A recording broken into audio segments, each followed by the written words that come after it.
12 500 €.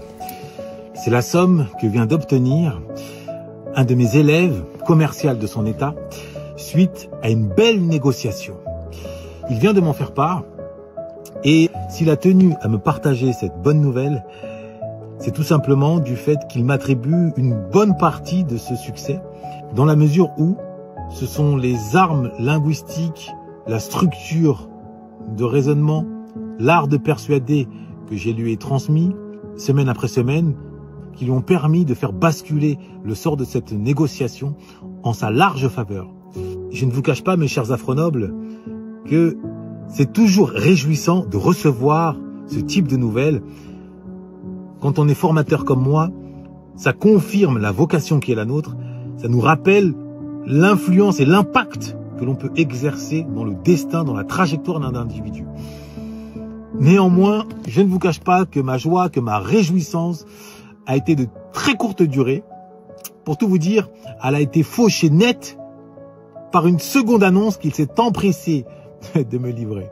À savoir qu'il compte s'offrir une voiture avec cette somme récoltée, avec l'intégralité. Alors, à l'annonce de cette autre nouvelle, je ne vous mens pas, j'étais un peu sonné, à tel point que j'ai cru avoir mal entendu, si bien que je lui ai demandé de me répéter. Il s'est exécuté, résultat, j'avais malheureusement bien entendu. Et c'est là que je me suis rappelé à quel point maîtriser l'argumentation, maîtriser l'art de raisonner, maîtriser l'art de convaincre, c'est bien, c'est crucial. Néanmoins, si cette maîtrise ne s'accompagne pas d'une maîtrise de sa poche, si elle ne s'accompagne pas d'une intelligence financière, cette maîtrise est comme une Kalachnikov que l'on remettrait entre les mains d'un enfant de 8 ans.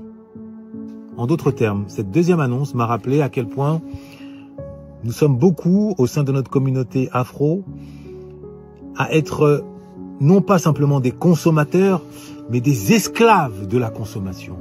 Un consommateur consomme après avoir épargné, après avoir investi. L'esclave de la consommation consomme. Et c'est tout.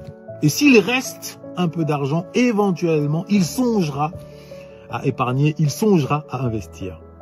Voilà comment des centaines et des milliers de sportifs de haut niveau qui ont brassé des millions et des millions de dollars se retrouvent aujourd'hui sur la paille.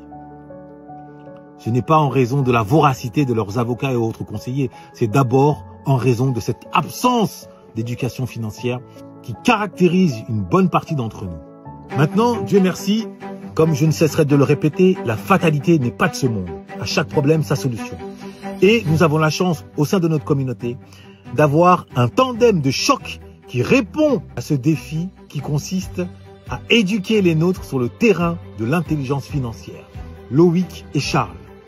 Et en plus d'être humainement de très belles personnes, pour les connaître, j'en atteste, ce sont des spécialistes dans leur domaine.